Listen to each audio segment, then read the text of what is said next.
Hi, my name is Morgan Howard. I am a certified clinically advanced nutrition coordinator working primarily in our neonatal intensive care unit. It's understandable and it's been a scary time when this has been happening. Any standard formula should be okay for your infant unless your pediatrician specifically told you you need a different type of formula.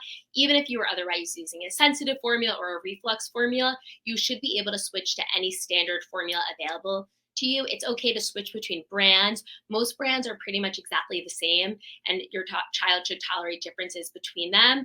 And the store brand formulas are an okay and a perfectly safe option for your kids.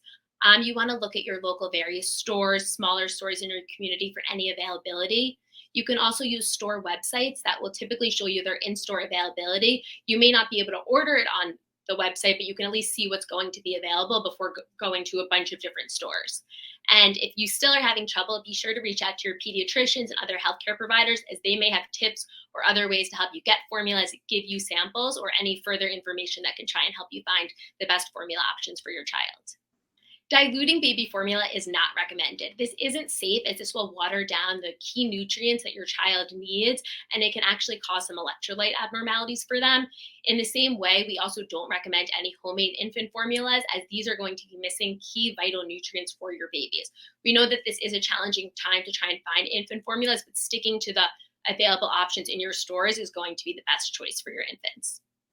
During this time of need, the American Academy of Pediatrics is allowing for children 6 months and older to have some whole cow's milk only for a brief period of time if formula isn't available.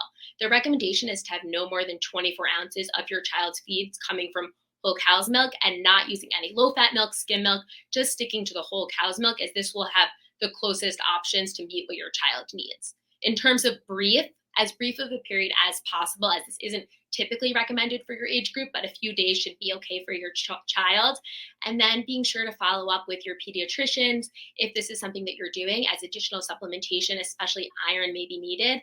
And if your child is eating solid foods, trying to give some iron fortified solid foods like cereals or other iron containing sources.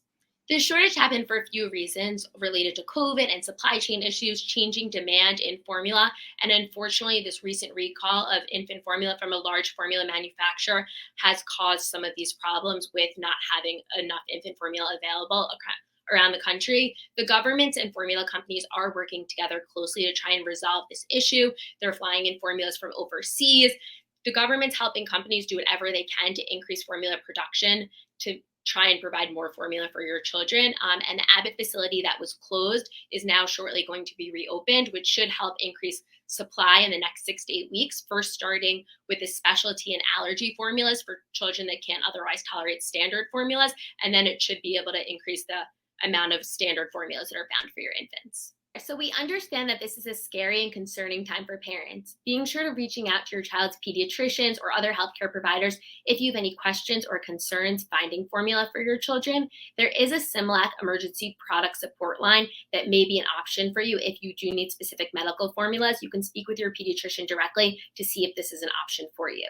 You can also look in your local community. You may have online or local groups that may have donations available to you. However, if you're doing a donation or a formula trade, you do want to make sure that you're taking unopened, unused formulas that are not expired and also not part of this recall.